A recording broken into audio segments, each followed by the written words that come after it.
Gloria al Señor. Hoy queremos compartir acerca de el cumplimiento de la promesa de Dios y de las promesas de Dios en la persona de Jesucristo.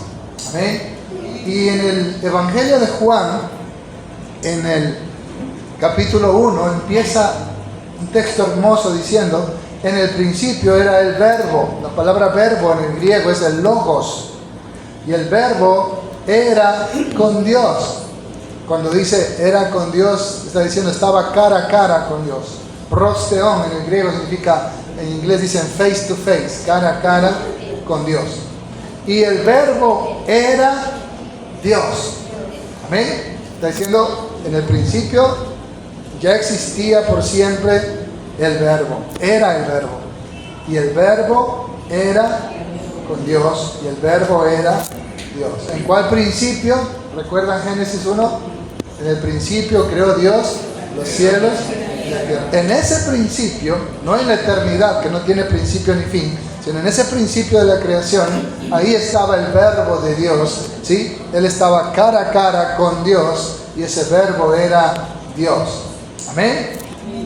Dice, este era, nuevamente repite, en el principio con Dios. El principio de Génesis 1, dice, cuando creó todas las cosas, ¿verdad? Jesús no fue creado, Él ya existía en el principio. Por eso le dijo: Padre, glorifícame con aquella gloria que tenía contigo antes que el mundo fuese. Jesús le dijo a los judíos: antes que Abraham fuese, yo soy. Él es el gran yo soy. Por eso quisieron apedrearle, ¿sí? Dijeron: no tienes ni 40 años y ya conoces a Abraham. Y él dijo: no, antes que Abraham fuese, yo soy. No dijo yo era, yo soy. Porque Él vive en la eternidad. No está como nosotros, confinado al espacio, al tiempo y a la materia. Él es el Dios eterno. ¿Cuánto dicen amén?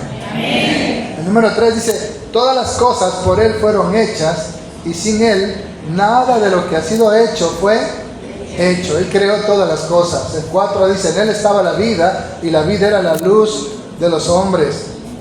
Y aquí nos muestra que todo ha sido creado por el verbo que estaba con Dios y que era Dios, ¿sí?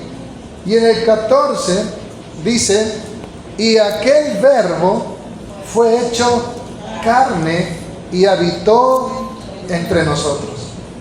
Y vimos su gloria, gloria como la del unigénito del Padre, lleno de gracia y de verdad. Amén. Ahora, para entender mejor, vamos a cambiar la palabra verbo o logos por la palabra Jesús. Y diríamos así: en el principio era Jesús, ya existía Jesús. Y Jesús estaba cara a cara con Dios. Y Jesús era Dios. Amén. Pero no el Padre, sino Dios el Hijo. Amén. Creemos en un Dios que subsiste en tres personas distintas. No en tres modos, lo que llaman el modalismo, ¿sí? A veces Dios está en modo Padre, a veces Dios está en modo Hijo, a veces Dios está en modo Espíritu. No. Hay muchos que dicen: Dios es como el agua, dice. El agua tiene tres estados: sólido, líquido y gaseoso. Eso se llama modalismo. Dios no está en tres modos. Dios es un solo Dios que subsiste en tres personas diferentes: el Padre, el Verbo, que es Jesús, y el Espíritu Santo. Amén. Cuidado con esas herejías arrianas o sabelianas, como los Jesús solo o los testigos de Jehová, que niegan la Trinidad de Dios, que está tan clara en su palabra. Entonces dice: en el principio era Jesús, y Jesús estaba cara a cara con Dios, y Jesús era Dios. Él dice que no escatimó el ser en forma de Dios, sino que tomó forma de siervo, se despojó de sí mismo. No dejó de ser Dios, sino que tomó forma de siervo, semejante a los hombres. Todas las cosas por Jesús fueron hechas, y sin Jesús nada de lo que ha sido hecho fue hecho. Estoy cambiando los pronombres personales. El 4, en Jesús estaba la vida, y la vida era la luz de los hombres. La luz en las tinieblas resplandece, y las tinieblas no prevalecieron contra ella. Y ahora en el 14 dice: y aquel verbo, es decir, y Jesús fue hecho carne. La palabra carne es una sinécdoque, ¿sí? Para dar a entender todo el cuerpo, los huesos, los tejidos, los tendones, todo, ¿sí? Una parte del todo, esa es una sinécdoque. y aquel verbo fue hecho carne, y Jesús fue hecho un ser humano, sería la traducción correcta. Amén. El 14, y Jesús fue hecho un ser humano y habitó entre nosotros. La palabra habitó es interesante, la palabra skiné en el griego, que habla de tabernáculo. Y levantó un tabernáculo entre nosotros. Ese verbo que era Dios, Jesús, levantó un tabernáculo, es decir, su cuerpo. Su cuerpo era un tabernáculo, nuestro cuerpo es un tabernáculo, es una casa, es un vehículo temporal que utilizamos en este mundo de materia. Un día abandonaremos el cuerpo, como dice Pedro, y estaremos con el Señor y seremos semejantes a Él. ¿Cuánto le damos un aplauso a Jesús? ¡Aleluya! Por eso nuestro cuerpo es templo del Espíritu Santo. Así que Jesús levantó un tabernáculo, un cuerpo semejante al nuestro, y habitó entre nosotros, y vimos su gloria, gloria como la del unigénito del Padre, lleno de gracia y de verdad. Amén. Ese es Jesús. Qué hermoso, hermanos. Entonces, lo que está diciendo aquí. Me encanta el versículo 18. Dice: a Dios nadie le vio jamás. Presten atención a esto. Está hablando del Padre. A Dios, al Padre, nadie le vio jamás. Nadie jamás ha visto al Padre. ¿Cómo es eso? ¿A quién vio entonces Adán, Enoc, Noé, Abraham, Isaac, Jacob, José, Josué, Moisés? La Biblia no se contradice. A Dios nadie le vio jamás. Nadie ha visto jamás al Padre. Nadie, ningún ser humano. Luego dice: el unigénito Hijo que está en el seno del Padre, en el corazón del Padre, en el hogar del Padre, Él le ha dado a conocer. En el griego es más interesante porque no dice el unigénito Hijo, dice monogenes theou, que significa el unigénito Dios. Pero para hacer diferencia con el Padre, las traducciones ponen el unigénito Hijo. Pero en el griego original dice monogenes theou, el unigénito Dios. ¿Sí? A Dios, el Padre, nadie lo ha visto jamás. El unigénito Dios, que es el Hijo, ¿sí? El unigénito del Padre, Él le ha dado a conocer. La palabra dado a conocer es hermosa, dice el exégeto. Ya viene la palabra exégesis, que es la explicación del texto bíblico, que es lo que yo estoy haciendo en este momento, una exégesis. Amén. Jesús es la exégesis del Padre, es la explicación del Padre. Por eso dijo: el que me ha visto a mí, ha visto al Padre. Pero no está diciendo yo soy el Padre, como dice Jesús solo. No está diciendo el que me ha visto a mí, ha visto al Padre. Amén. Interesante eso, ¿verdad? Él es la explicación del Padre. Por eso dice: el Padre y yo, uno somos. Y cuando dice uno somos, los unitarios, son uno. Pero la palabra uno, la palabra gen en griego, gen significa uno compuesto por varios. ¿Sí? Tenemos palabras que son singular, pero representan un plural. Por ejemplo, colmena, ¿qué significa? Varias abejas. Jauría, bandada, ¿sí? Todo eso representa una unidad formada por varias. Ejército formado por varias, ¿verdad? Así cuando Jesús dice: el Padre y yo, uno somos, la palabra gen, uno, está diciendo somos uno formado por varios que representamos uno. Más o menos como el matrimonio. Ya no son dos, sino serán una sola carne, pero formada por dos personas distintas. No es que son siameses, o se les pega, ¿verdad? O se los cose. Amén. Qué importante entender eso para no confundir las herejías sabelianas o arrianas que niegan la Trinidad de Dios, que niegan la deidad de Jesucristo. Pero a donde queremos llegar, dejando la exégesis de estos textos, y aquel verbo fue hecho carne. La palabra verbo, la palabra logos en el griego, es una metáfora para hablar de Jesús como la promesa de Dios para la humanidad. Usar la palabra logos para Cristo, ¿sí? La palabra logos es la palabra eterna de Dios. Hay dos palabras en griego para referirse a esto: rema y logos. El rema es la palabra de Dios para mí ahora. Usted está recibiendo un rema en este momento. El logos es la palabra eterna de Dios. Desde el Génesis hasta el Apocalipsis, ese es el logos de Dios, la palabra eterna de Dios. Hablar de Jesús como el Logos o como el Verbo es hablar de que Jesús es la promesa eterna de Dios hecha a la humanidad. Y esa promesa se encarnó, se cristalizó en Cristo Jesús, hizo visible para nosotros en Cristo. ¿Cuántos dicen amén? Amén. ¿Sí me hice entender? Todas las promesas del Señor de enviar al Salvador a la humanidad se hicieron carne, se encarnaron, se hicieron visibles, ¿sí? Se materializaron en la persona de Jesucristo. Y yo quiero hoy compartir con usted esas promesas. Amén. Espero no aburrirlos, pero queremos ver esa cristología, queremos ver a Cristo como el Logos de Dios que se hizo carne, el cumplimiento de todas las promesas. Y vamos a empezar desde Génesis hasta Apocalipsis. ¿Qué le parece? ¿Estamos bien? Dice en el libro de Génesis capítulo 3, espero no haber sido muy complicado esa explicación teológica, ¿verdad? Pero es importante que usted tenga claro eso. Génesis capítulo 3, versículo 14. Y Jehová dijo a la serpiente: por cuanto esto hiciste, maldita serás entre todas las bestias y entre todos los animales del campo. Sobre tu pecho andarás y polvo comerás todos los días de tu vida. El 15. Y pondré enemistad entre ti y la mujer, entre tu simiente y la simiente de la mujer. La simiente de la mujer te herirá en la cabeza y tú le causarás una pequeña herida en el talón. Amén. Estoy interpretando. ¿Sí? Y pondré enemistad entre ti y la mujer, entre tu simiente y la simiente de la mujer. La simiente de la mujer te herirá en la cabeza y tú le herirás en el talón, el calcañar.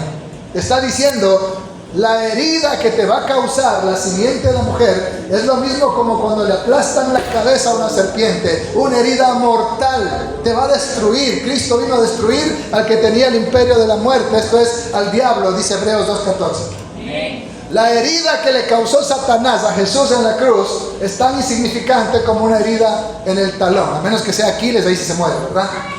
Si tiene el talón de Aquiles. Es tan insignificante lo que el diablo le hizo a Jesús comparado con lo que Jesús le hizo al diablo en la cruz del Calvario. ¿Cuánto le dan un aplauso a él?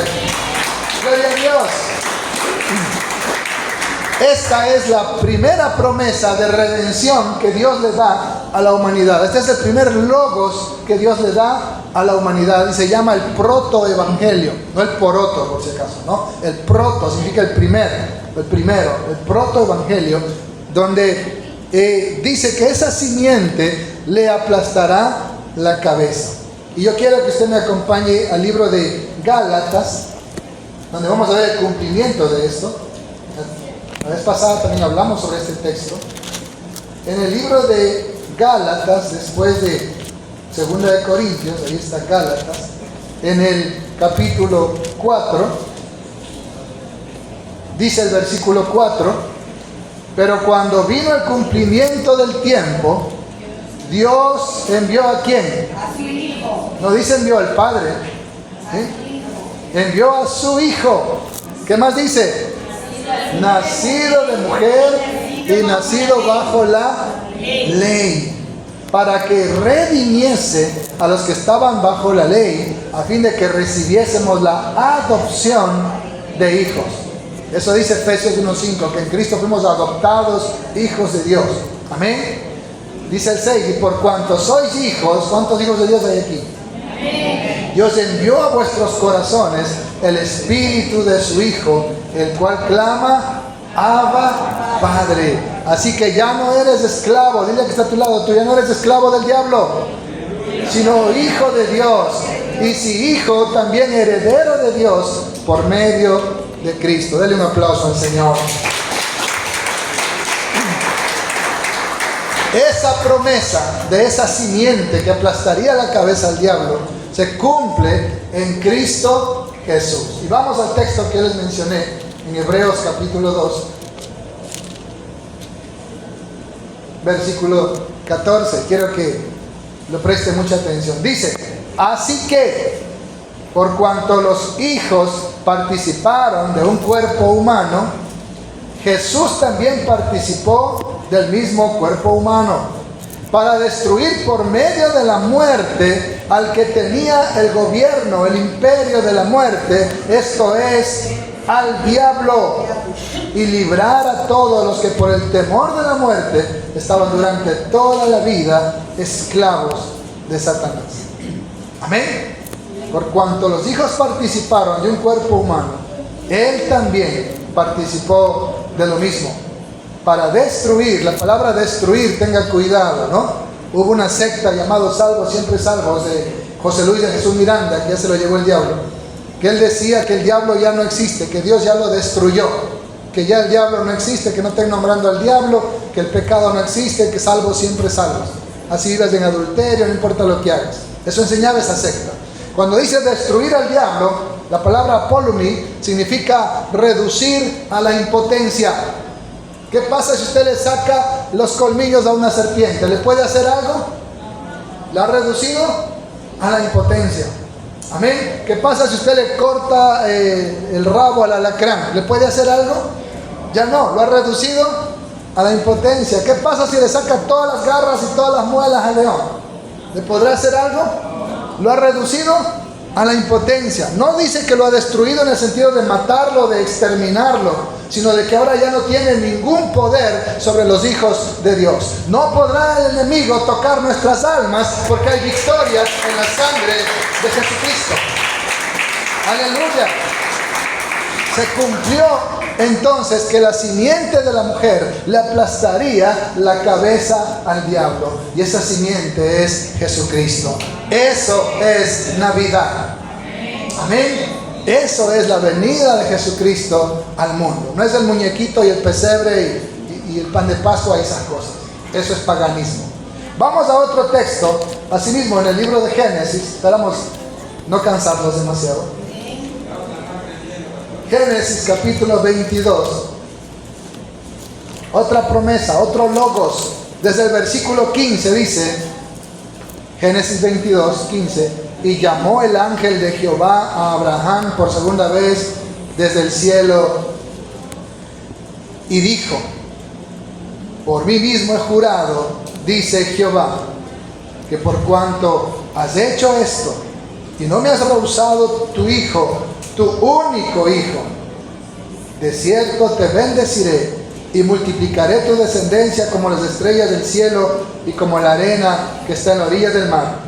Y tu descendencia poseerá las puertas de sus enemigos. Cuando dice el ángel de Jehová, está hablando de Jesús. Recuerden, a Dios nadie lo vio jamás.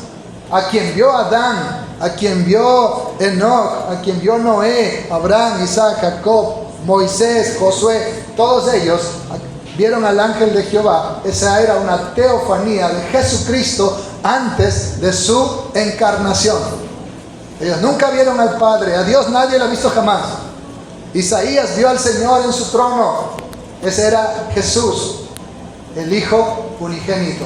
Amén. Entonces, a Dios nadie lo ha visto jamás. La Biblia lo ratifica en varias veces y la Biblia no se contradice. El Logos o la palabra de Dios tiene el mismo carácter de Dios. Dios es eterno, su palabra es eterna. Dios es inmutable, su palabra es inmutable. Dios es todopoderoso, sabio, perfecto. Él no comete errores. La Biblia es inerrable, infalible y perfecta. Amén. El ángel de Jehová que está hablando con Abraham es Jesús, una teofanía del Mesías antes de su encarnación. ¿Estamos aquí, hermanos? Sí. Pero tener claro esto, hermano. No es que un día diga, ve, el hermano Félix está ahí con los unitarios ahora. O sea, no entendió la Trinidad, no entendió la doctrina. Amén. Los bautistas somos el pueblo del libro, el pueblo de la Escritura, la sola Escritura, el pueblo que se come la Biblia. Amén. Así que usted está hoy recibiendo una exégesis a nivel de seminario. Y gloria a Dios por esa bendición para esta iglesia. Amén. Gloria a Dios porque podemos escudriñar la palabra de Dios. Él está diciendo en el versículo 18 a Abraham, en tu simiente serán benditas todas las naciones de la tierra. ¿Por qué dice? Por cuanto me deciste Ajá, y no le rehusó a su único hijo, sino que obedeció. ¿A qué está dispuesto a renunciar usted por el Señor? A veces ni al sueño ni a la pereza, ¿verdad? ¿Sí? A veces damos prioridad a otras cosas. Abraham estuvo dispuesto a dar a su hijo único. Amén. Nosotros debemos hacer lo mismo por el Señor. Porque obedeció al Señor, Él le da esta promesa: en tu simiente serán benditas todas las naciones de la tierra. Ahora, esa promesa, ese logos, se hace carne en Cristo. Gálatas capítulo 3, volvamos a Gálatas. Al Señor le encanta el 3:16, en muchos textos el 3:16 es muy importante. Gálatas 3:16. Ahora bien, a Abraham fueron hechas las promesas y a su simiente. No dice y a las simientes como si hablase de muchos, sino como de uno, y a tu simiente, la cual es, ¿cuál es? Cristo. ¿Está conmigo? Gálatas 3:16. Y a tu simiente, la cual es Cristo. ¿Cuánto le un aplauso al Señor? Aleluya. Jesucristo es esa simiente que está diciendo Génesis en el 22:18. Y en tu simiente serán benditas todas las naciones de la tierra. Esa simiente es Jesucristo. En Jesucristo han sido bendecidas todas las naciones de la tierra que hemos escuchado el Evangelio y que hemos creído en nuestro Salvador. Amén. Miren cómo se cumple en Jesucristo todas las promesas de Dios. Por eso Él es el verbo, el logos, que se hizo carne. Y eso es Navidad. Amén. Cristo es el cumplimiento de esa promesa. Él es la simiente de Abraham. Vamos a ir a otro texto. Asimismo volvemos a Génesis. Génesis en el capítulo 49. Si llegamos a Apocalipsis hoy día, ¿verdad? ¿Qué dice usted? Génesis capítulo 49. ¿Ya está ahí? Amén. Aquí Jacob está bendiciendo a todos sus hijos. Y desde el versículo 8 va a empezar con Judá. Y dice: Judá, que significa alabanza, te alabarán tus hermanos. Tu mano en la cerviz, en la cabeza, en el pescuezo, diríamos nosotros, de tus enemigos. ¿Qué pasa cuando alguien le pone la mano en el pescuezo? ¿Verdad? ¿Sí? Tu mano, dice, en la cerviz de tus enemigos. Los hijos de tu padre se inclinarán a ti. ¿A quién le está dando el principado? A la tribu de Judá. Cachorro de león, Judá. ¿Qué es el león? ¿Qué representa el león? El rey, no Tarzán. León, el rey de la selva. Entonces, un cachorro de león, ¿qué sería? ¿Qué es un hijo de un rey? Príncipe, el principado. Cachorro de león, esa metáfora significa príncipe. Judá, de la presa subiste, hijo mío. Se encorvó, se echó como león, así como león viejo. ¿Quién lo despertará? No será quitado el cetro de Judá, para decir, no será quitado el principado a la tribu de Judá. Eso significa el cetro. Ni el legislador de entre sus pies, hasta que venga, ¿quién? Shiloh. Y a él se congregarán los pueblos. Aquí está hablando de la venida del Mesías por medio de la tribu de Judá. ¿De qué tribu vino Jesús? De la tribu de Judá. Miren cómo está profetizando Jacob la venida del Mesías por medio de la tribu de Judá, que no era el primogénito. Ya explicamos eso el jueves pasado, ¿verdad? El primogénito de él no era Judá, sino que la primogenitura le fue dado a José y luego a Efraín y Manasés.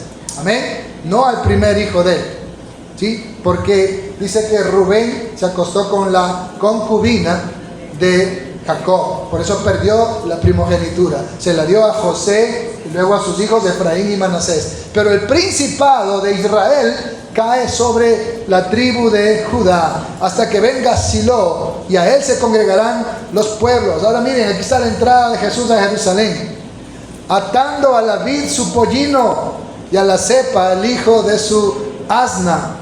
¿Cómo entró Jesús a Jerusalén? En un pollino.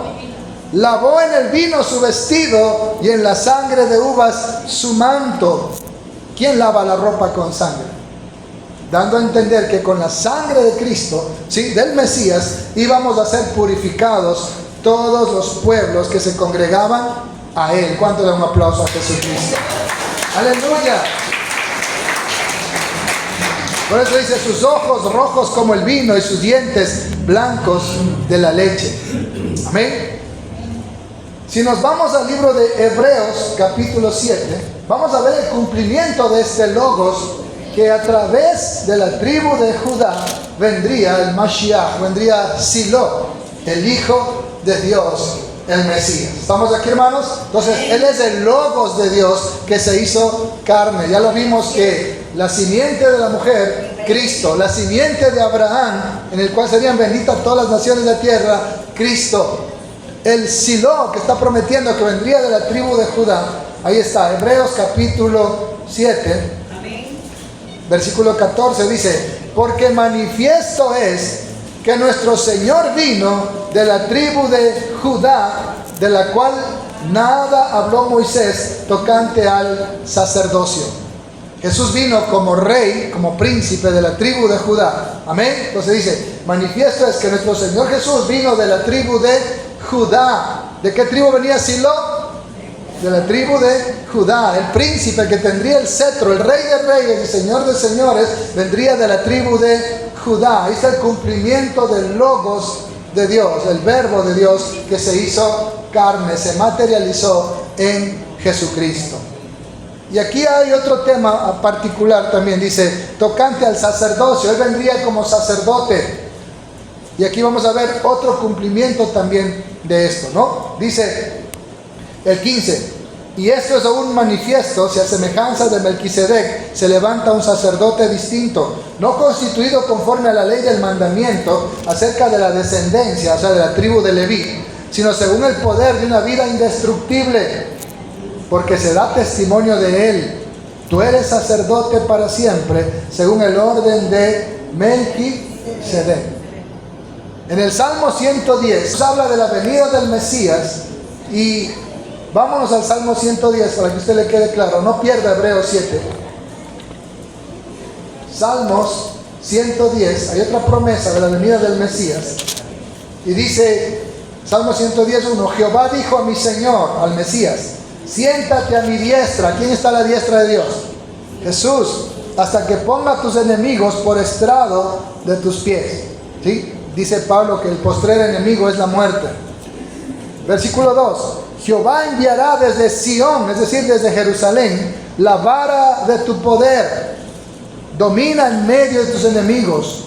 Tu pueblo se te ofrecerá voluntariamente en el día de tu poder, en la hermosura de la santidad, desde el seno de la aurora. Recuerden lo que dijo Zacarías, del seno de la aurora nos ha visitado un poderoso Salvador. Tienes tú el rocío de la juventud. Juró Jehová y no se arrepentirá. Esto es para el Mesías. Tú eres sacerdote para siempre, según el orden de Melquisedec. Ojo, algunos interpretan que Melquisedec era Jesús. Eso es una herejía también, ¿sí? Esto no puede ser doctrina de una conjetura, ¿sí? Entonces, según el orden de Melquisedec, es decir, no de la tribu de Leví, no de los hijos de Aarón. Melquisedec no era de la tribu de Leví ni de Aarón, ni existían todavía ellos, ¿sí? Porque estaba en época de Abraham. Y Jesús sería a sí mismo, no puesto por los hombres, no de una descendencia impuesta por los hombres, sino escogido directamente por Dios. Amén. Sería sacerdote para siempre, según el orden de Melquisedec. Por eso ya no necesitamos más sumos sacerdotes. Jesús es el gran sumo sacerdote que está a la diestra de Dios intercediendo por nosotros. ¿Cuánto le da un aplauso a él? Aleluya. Ese Salmo 110 se cumple en la persona de Jesucristo, que nació de la tribu de Judá. Ese es el logos que se hizo carne. Ese es el verbo de Dios que se hizo carne. Miren cómo todas las profecías en cuanto al verbo de Dios se cumplen literalmente en cuanto al Mesías, el Cristo. Y eso es el verdadero mensaje de la Navidad. ¿Estamos aquí? Amén. Avancemos al libro de Números. Ya pasamos por ahí, ¿verdad? Números, amén. Génesis, estamos ahora en Números. En el capítulo 24, otra profecía en cuanto al Mesías que se cumple, el Logos de Dios. Después de Éxodo está Levítico, ahí están Números, antes de Deuteronomio. Números capítulo 24. ¿Cuántos estamos aprendiendo? Amén. Amén. Esto es cristología, hermano. Números 24. ¿Ya lo tiene? Amén. Dice desde el 16, Balaam está profetizando y bendiciendo a Israel. Dice, dijo el que oyó los dichos de Jehová, el que sabe la ciencia del Altísimo, el que vio la visión del Omnipotente, caído pero abierto los ojos. Lo veré, mas no ahora. Lo miraré, mas no de cerca. Estaba lejos la venida del Mesías. Saldrá estrella de Jacob y se levantará cetro de Israel y herirá las sienes de Moab y destruirá a todos los hijos de Set. Amén. ¿Qué dice que va a salir de Jacob? La estrella. Y el cetro de Israel significa el que va a gobernar Israel, el príncipe de Israel. ¿Quién tenía ese principado? Judá. ¿De dónde vino Jesús? De la tribu de Judá. Vamos a ver entonces ahora que esta promesa de esa estrella de Jacob se cumple también en el Mesías. Y si usted me acompaña a Mateo capítulo 2 y versículo 2. Hay una señal ahí, ojo, pero no es Cristo por si acaso, ¿no? ¿Qué dice Mateo 2:2? ¿Quién lo encuentra primero? ¿Qué pasó cuando nació Jesús? ¿Qué señal hubo? ¿Dónde está el rey de los judíos que ha nacido? Ajá. Porque su hemos visto en el oriente y venimos a adorarle. Aleluya. ¿Cuál fue la señal del nacimiento del Mesías? Una estrella. Pero esa estrella no era Jesús por si acaso, era una señal. ¿Sí? ¿Qué vieron entonces los extranjeros que venían del oriente? La estrella de David. Y ellos sabían que ese niño era el Hijo de Dios. Dice, hemos venido a adorarlo. Ellos venían a adorar a ese niño. Sabían que era divino, que no era cualquier ser humano. Pero si usted me acompaña ahora sí a Apocalipsis capítulo 22, ahí sí vamos a encontrar a Jesús como aquella estrella. ¿Ya lo tiene? Amén. Apocalipsis, es fácil llegar ahí, está el último. 22, dice el versículo 16, yo Jesús he enviado mi ángel para daros testimonio de estas cosas en las iglesias. Yo soy la raíz y el linaje de David, la estrella resplandeciente de la mañana. ¿Estamos aquí? Amén. ¿Quién es Jesús? La estrella resplandeciente de la mañana. ¿Se cumplió la profecía? Se levantará estrella de Jacob. ¿Se cumplió? ¿En quién? ¿En la persona de quién se cumple? De Jesucristo, del Mesías. Y aquí hay otro logos cuando dice, yo soy la raíz y el linaje de David. Esa era otra promesa que le fue dada a David. Isaías 11:1. El libro de Isaías, en el capítulo 11, vemos ese logos que se cumple según Jesús en él mismo, en su persona. Amén. ¿Ya lo tiene? Amén. Isaías 11:1 dice, saldrá una vara del tronco de Isaí. Una metáfora para decir de su raíz, de su linaje. Y un vástago retoñará de sus raíces.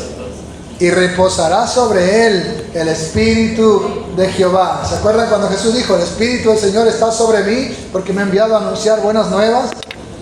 Espíritu de sabiduría y de inteligencia, espíritu de consejo y de poder, espíritu de conocimiento y de temor de Jehová. Amén. Dice, y le hará entender diligente en el temor de Jehová.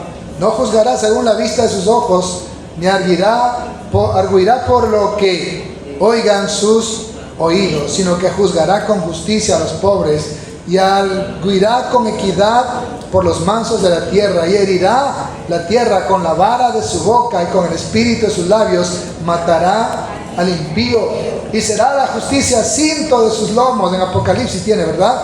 Y la fidelidad ceñidor de su cintura. El fiel y verdadero, el verbo de Dios. ¿Recuerdan lo que vio Juan en Apocalipsis? Por eso dice, yo soy la estrella de la mañana, yo soy la raíz de David, que está prometiendo aquí en este Logos, Isaías 11. Entonces vemos cómo Jesús se atribuye esas dos promesas. Yo soy la raíz y el linaje de David, Isaías 11:1, y yo soy la estrella resplandeciente de la mañana, ¿sí? Saldrá estrella de Jacob, está profetizando Balaam a Israel, y eso se cumple en la persona de Cristo Jesús. ¿Cuánto dan un aplauso al Señor? Gloria a Dios. Vamos a la última parte, con eso terminamos. Deuteronomio 18. Algo que los judíos esperaban siempre, incluso a Jesús le preguntaron si era él. Deuteronomio 18, el otro logos que se cumple en Jesús. Dice el versículo 15: profeta del medio de ti, de tus hermanos, como yo, te levantará Jehová tu Dios. A él oiréis, conforme a todo lo que pediste a Jehová tu Dios en Horeb el día de la asamblea, diciendo: no vuelva yo a oír la voz de Jehová mi Dios, ni vea yo más este gran fuego, para que no muera. Y Jehová me ha dicho: han hablado bien en lo que han dicho.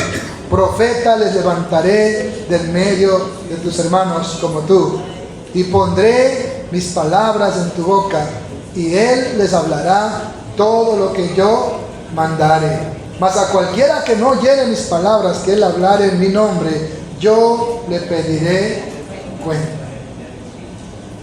Jesús le preguntó a sus discípulos: ¿qué dice la gente de mí? ¿Que tú eres el profeta que había de venir? ¿Recuerdan que le preguntaron a Juan el Bautista? ¿Sí? ¿Eres tú el profeta que había de venir? ¿Qué dijo él? Yo soy la voz de uno que clama en el desierto. Después de mí viene alguien que es más poderoso que yo. ¿Qué le dijo a sus discípulos? He ahí el Cordero de Dios que quita el pecado del mundo. Ese profeta que está anunciando aquí Moisés que había de venir, ese profeta también lo encontramos en el libro de Hechos capítulo 3. Vamos a ver. Busque ahí, libro de Hechos, capítulo 3. Vamos a ver el cumplimiento de esto, de ese logos.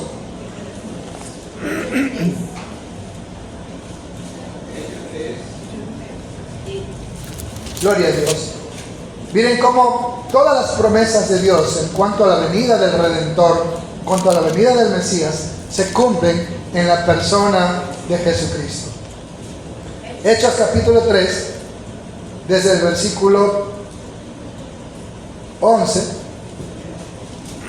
dice: y teniendo agarrados a Pedro y a Juan, el cojo que había sido sanado, todo el pueblo atónito concurrió a ellos al pórtico que se llama el Salomón. Viendo esto, Pedro respondió al pueblo: varones israelitas, ¿por qué se maravillan de esto? ¿O por qué ponen la mirada en nosotros como si por nuestro poder o vida consagrada hubiéramos hecho andar a este? El Dios de Abraham, de Isaac y de Jacob, el Dios de nuestros padres, ha glorificado a su Hijo Jesús, a quien vosotros entregasteis y negasteis delante de Pilato, cuando éste había resuelto ponerle en libertad. Mas vosotros negasteis al santo y al justo, y pedisteis que se os diere un homicida, y matasteis al autor de la vida, a quien Dios ha resucitado de los muertos, de lo cual nosotros somos testigos. Y por la fe en su nombre, a este que vosotros veis y conocéis, le ha confirmado su nombre, y la fe que es por Él ha dado a este completa sanidad en presencia de todos vosotros. Mas ahora, hermanos, sé que por ignorancia lo habéis hecho, como también vuestros gobernantes. Dice que Dios pasa por alto el tiempo de ignorancia. Así que arrepiéntanse, cambien su mentalidad y conviértanse de la religión, del paganismo, al Señor, para que sean borrados vuestros pecados, para que venga de la presencia del Señor tiempos de refrigerio.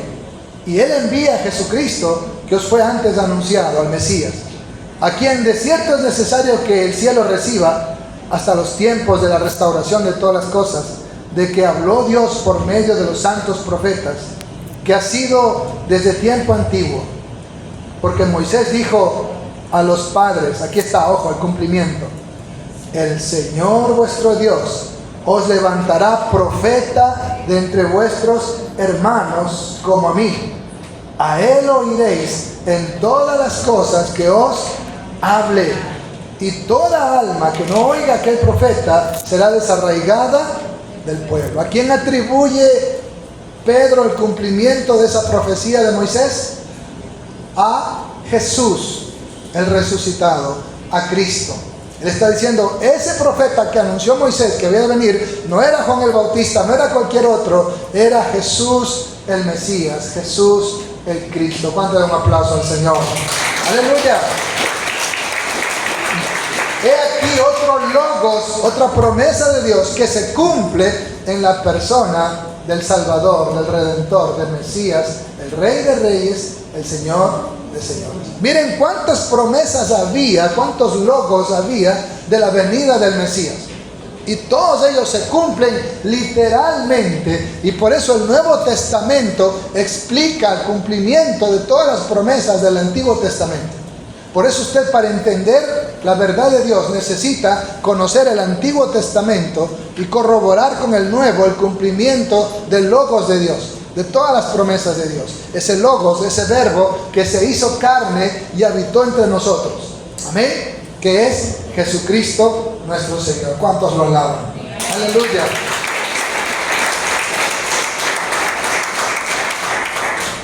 Dice el 24, y todos los profetas desde Samuel en adelante, cuantos han hablado también, han anunciado estos días. Vosotros sois los hijos de los profetas y del pacto que Dios hizo con vuestros padres, diciendo a Abraham, miren, en tu simiente serán benditas todas las familias de la tierra. Otro logos cumplido. A vosotros primeramente, Dios, habiendo levantado a su Hijo, lo envió para que os bendijese, a fin de que cada uno se convierta de su maldad. Arrepentíos y convertíos. Para eso vino Jesús, para que usted se arrepienta de su maldad, se arrepienta de sus pecados y venga a los pies del Salvador para tener la salvación que el Señor nos ha prometido. Entonces, gloria a Dios. Jesús es el cumplimiento de todas estas promesas. Él es el logos del Señor que se cumple. Amén.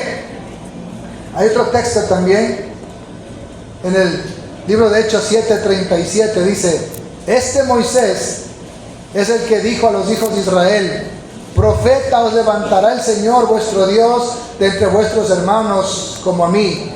A él oiréis. Este es aquel Moisés que estuvo en la congregación en el desierto con el ángel que le hablaba en el monte Sinaí y con nuestros padres, y que recibió palabras de vida que darnos. Aquí dice que él habló con un ángel, pero ese ángel dijo que él era el yo soy el que soy. Entonces, ¿con quién mismo habló Moisés? ¿Con un ángel o con Dios? El ángel de Jehová, Jesucristo. Amén. El ángel de Jehová, es decir, el Hijo de Dios, la segunda persona de la Trinidad, una teofanía de Jesucristo antes de su encarnación, antes de Juan 1:14, donde el Verbo se hizo carne y habitó entre nosotros. Por eso dice: al Padre, a Dios, nadie lo ha visto jamás. Jesús nos lo ha dado a conocer. Amén. Por eso él dijo: yo soy el camino, la verdad y la vida. Nadie viene al Padre si no es por mí. Amén. Qué importante, hermanos, entender entonces lo que hoy estamos diciendo. Amén. En él se cumple todas estas profecías. El Señor le prometió a David que de su linaje vendría también el Mesías, la raíz de David. En segunda de Samuel, estábamos saltando esto, la promesa de Dios a David. Segunda de Samuel, en el capítulo 7, segunda de Samuel 7, dice el versículo 12: y cuando tus días sean cumplidos y duermas con tus padres, yo levantaré después de ti a uno de tu linaje, el cual procederá de tus entrañas, y afirmaré su reino, y edificará casa a mi nombre. Cuando habla de casa, no está hablando de un edificio, sino de una familia. ¿Recuerdan a Josué? Mi casa y yo serviremos a Jehová. Se traduce a mi familia, mi descendencia y yo serviremos a Jehová. Cuando dice que Abraham mandará a su casa, es decir, a su familia, a honrar a Dios, habla de su descendencia. Él levantará, dice, casa a mi nombre. Esa casa, esa familia es la iglesia. ¿Cuántos dicen amén? Amén. Jesús edificó una casa, ¿sí? Dice, y sobre esta roca edificaré mi iglesia, mi casa, mi asamblea, mi familia. ¿Qué más dice? Y yo afirmaré para siempre el trono de su reino, como dice en el 16, y será afirmada tu casa y tu reino para siempre delante de tu rostro, y tu trono será estable eternamente. Un hijo de David se sentará en el trono eternamente y para siempre en un reino inconmovible. Ese hijo de David es Jesucristo, Rey de reyes y Señor de señores. ¡Aleluya! ¿Cómo llamaban a David? A Jesús. Jesús, hijo de David, ten misericordia de mí. Para dar a entender que él era el Mesías o el rey que había prometido Dios a David, que tendría un reino eterno. Jesús reina eternamente y para siempre. Él es el mismo ayer, hoy y por los siglos. Rey de reyes y Señor de señores. Amén. Y eso lo vemos ahí mismo en el libro de Hechos, capítulo 2.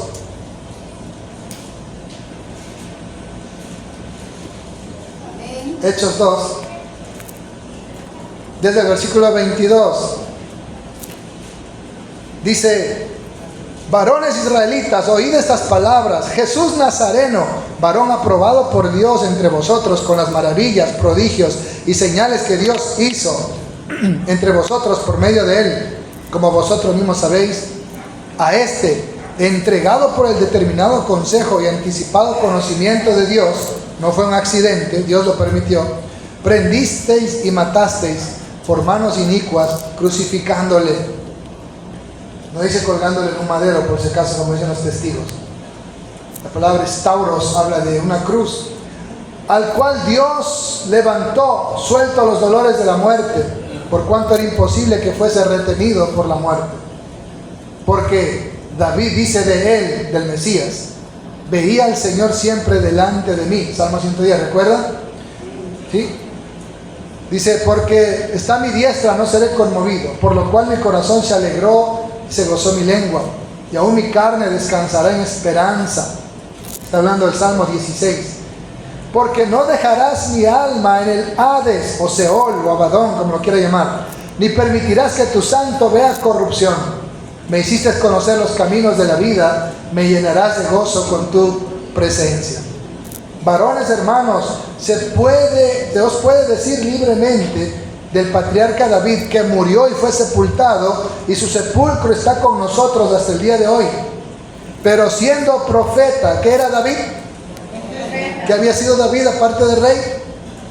Profeta. Pero siendo profeta y sabiendo que con juramento Dios le había jurado que de su descendencia, en cuanto a nuestra naturaleza humana, levantaría al Mesías para que se sentase en su trono, viéndole antes, habló de la resurrección del Mesías, que su alma no fue dejada en el Hades, ni su carne vio corrupción. ¿Cuántos dicen amén? Amén. Jesús no quedó en el Hades, Él salió de ahí al tercer día. Su cuerpo no fue comido por gusanos, fue glorificado. 32. ¿Estamos entendiendo, hermanos? Amén. A este Jesús resucitó Dios. ¿Quién resucitó a Jesús? Dios.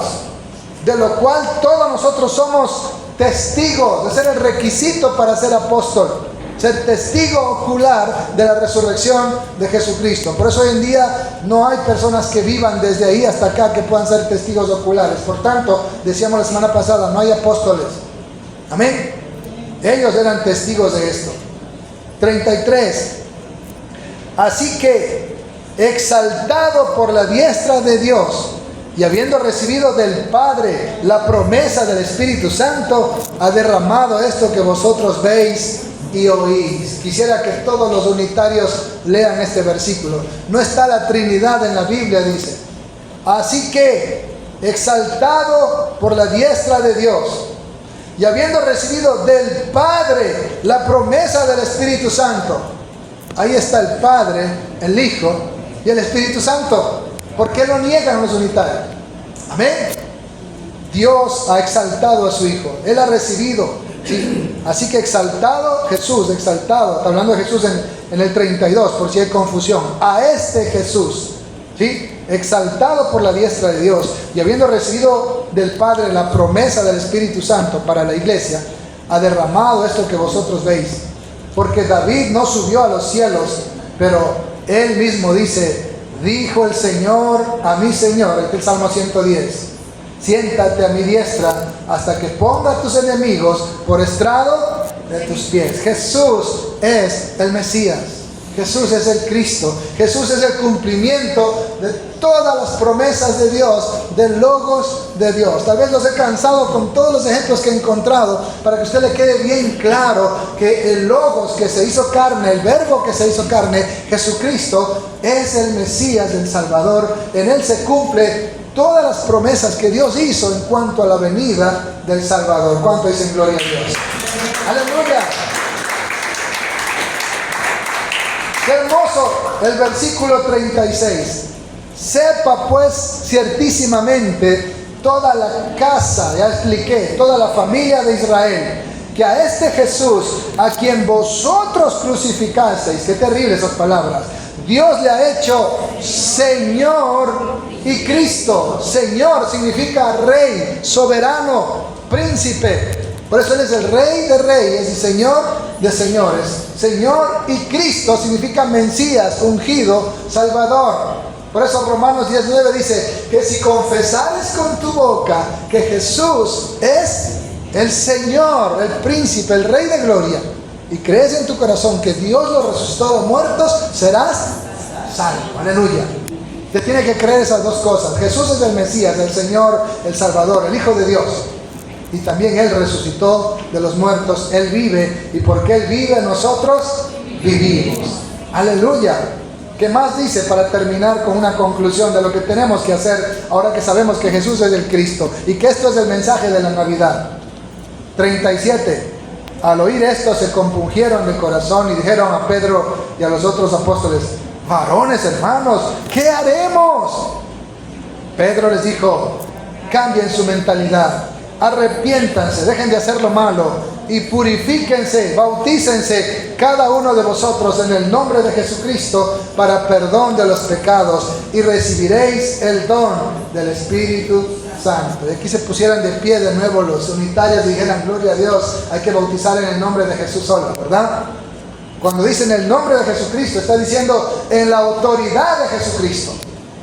Bautícense en la autoridad de Jesucristo. Eso significa en el nombre de Jesucristo. Pero esa no es la fórmula del bautismo. Jesús la dejó y dijo: bautizándolos en el nombre del Padre, que significa en la autoridad del Padre, en el nombre del Hijo, que significa en la autoridad del Hijo, y en el nombre del Espíritu Santo, que significa la autoridad del Espíritu Santo. Pero como los unitarios no tienen al Espíritu Santo, porque lo niegan, ¿sí? Y tienen cerrado el entendimiento, dicen: a ver, dígame cuál es el nombre del Padre, y yo bautizo en el nombre del Padre. Dígame cuál es el nombre del Hijo, a Jesús, pero dígame cuál es el nombre del Espíritu Santo. Es una sinécdoque o una metáfora para decir en la autoridad del Padre, en la autoridad del Hijo y en la autoridad del Espíritu Santo. En esa autoridad del Dios Trino y único Dios tenemos que bautizar. Pero acá Pedro está hablando que en la autoridad de Jesucristo ellos obedezcan en bautizarse y en arrepentirse. ¿Por qué? Porque estos judíos creían en el Padre, no rechazaban al Padre. Estos judíos creían en el Espíritu Santo. Ellos sabían que el Espíritu Santo vino sobre Saúl y fue mudado en otro hombre y hasta danzó y profetizó. ¿Sí? Ellos creían en el Padre, creían en su autoridad, creían en el Espíritu Santo y creían en su autoridad, pero no creían en la autoridad del Mesías, de Jesucristo, porque no creían en Él. Pero ahora que Pedro les está demostrando que Él es el Hijo de Dios, Él es el Hijo de David, el que se levantó de los muertos, está diciendo, ahora en la autoridad de Él ustedes tienen que bautizarse. Pero no está diciendo esa es la fórmula de bautismo, le está diciendo el nombre de quién ellos tienen que obedecer al Evangelio. ¿Estamos aquí, hermanos? Amén. ¿Qué más dice? Por lo tanto, les dijo, arrepiéntanse y bautícense cada uno de vosotros en el nombre de Jesucristo para perdón de pecados. Cuando usted se arrepiente, cambia su mentalidad, ahora ama a Cristo y odia al pecado, eso es arrepentimiento. Y se bautiza, es decir, lo demuestra públicamente que usted quiere un cambio de vida, que usted se lava, se purifica para ser nueva criatura. En eso, entonces usted va a recibir perdón de pecados. Y también el regalo del Espíritu Santo. ¿Estamos aquí? Amén. Hay personas que dicen, sí, yo sí creo en Jesús, pero no me quiero bautizar. En otras palabras, tú te avergüenzas de Jesucristo. No quieres confesar públicamente que Él es tu Señor y Salvador. Y no quieres confesar públicamente que tú te limpias de tu vieja vida para empezar una nueva. Eso simboliza el bautismo. Purificación externa. Jesús dijo, el que no nace del agua y del Espíritu no entra al reino de Dios. El agua sirve para purificarnos externamente, pero el Espíritu Santo sirve para purificarnos internamente, en nuestro corazón, en nuestro espíritu. ¿Cuánto dicen gloria a Dios? ¿Qué más dice? Para que recibas el don del Espíritu Santo, el regalo del Espíritu Santo, que es el sello para el día de nuestra redención. Dice Efesios 1:13. Porque para vosotros es la promesa, y para vuestros hijos, y para todos los que están lejos, para cuantos el Señor nuestro Dios llamare. Y con otras muchas palabras testificaba y les exhortaba diciendo, sean salvos de esta perversa generación, escapen de esta generación. Y dice, así que los que recibieron su palabra fueron bautizados y se añadieron aquel día como 3,000 personas y perseveraban en la doctrina de los apóstoles, en la comunión unos con otros, en el partimiento del pan y en las oraciones. Amén. Miren, amados hermanos, qué maravilloso. Hemos visto a Jesús como la simiente de la mujer que le pisó la cabeza al diablo, como la simiente de Abraham, en la cual serían benditas todas las naciones de la tierra, el Silo que venía de la tribu de Judá, la estrella de Jacob que se manifestó, ¿verdad? La raíz de Isaí, el hijo de David que vendría a ocupar el trono, y el profeta que Dios levantaría, al cual tenían que escuchar. ¿Qué significa eso? El profeta al que tenían que escuchar. Cuando Jesús fue al monte con 2 de sus discípulos, ¿se acuerdan quiénes eran? ¿Quién fue con Jesús? ¿Qué discípulos fueron con Jesús al monte de la transfiguración? Pedro, Juan y Jacobo. Cuando vieron la visión a Jesús con su cuerpo glorificado, ¿quién estaba con Jesús? Moisés y Elías. Moisés representa la ley y Elías representa a los profetas. ¿Sí? ¿Recuerdan cuando el rico que estaba en el infierno dice, manda que alguien le predique? Abraham le dice, a la ley, a Moisés y a los profetas tienen, escúchenlos. Para dar a entender, ellos tienen la ley y los profetas, ellos tienen el Antiguo Testamento. Pero cuando ellos ven a Moisés y a Elías en el monte, que representaba la ley y los profetas, le dicen, Señor, ¿quieres que hagamos unas enramadas, una para ti, otra para Moisés y otra para Elías? Habla el Padre y le dice, este es mi Hijo amado, a Él oíd. A ese profeta que Dios levantó tenemos que oír. En otras palabras, ya no a la ley ni a los profetas, sino a Jesucristo. Amén. A Jesucristo es a usted a quien tiene que oír. Y eso es lo que significa el monte de la transfiguración. Ya no a Moisés, ellos seguían a Moisés. Ya no a Elías, ellos seguían a los profetas. Porque la ley de los profetas fue hasta Juan, dijo Jesús. Amén. ¿A quién tenemos que oír ahora? Al profeta que Moisés declaró que Dios vendría, que Dios levantaría, y ese es Jesús. Y Hebreos, para terminar, ya se me terminó el tiempo, dice, Dios, Hebreos 1, habiendo hablado muchas veces, de muchas maneras, en otro tiempo a los padres, por los profetas, de muchas maneras, en sueños, en visiones, en estos postreros días nos ha hablado por el Hijo, a quien constituyó heredero de todo y por quien asimismo hizo el universo. Por medio de él fueron hechas todas las cosas, Juan 1, ¿verdad? El cual, siendo el resplandor de su gloria y la imagen mismo de su sustancia, y quien sustenta todas las cosas con la palabra de su poder, habiendo efectuado la purificación de nuestros pecados por medio de sí mismo, se sentó a la diestra de la majestad en las alturas, hecho tanto superior a los ángeles, cuanto heredó más excelente nombre que ellos. Nombre que es sobre todo nombre. Amén. Ahora Dios nos habla por medio de su Hijo. Este es mi Hijo amado en quien tengo complacencia. A Él oí. Diría Pablo, puesta la mirada en Jesús. Puesto los ojos en Jesús. Ya no se ponga a escuchar a profetas, no se ponga a escuchar otras cosas. Usted escucha a Jesucristo.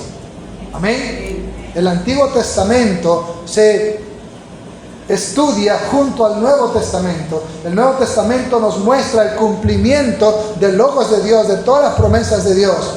Ahora, en la persona de Jesucristo. Por eso la Biblia es cristocéntrica. Amén.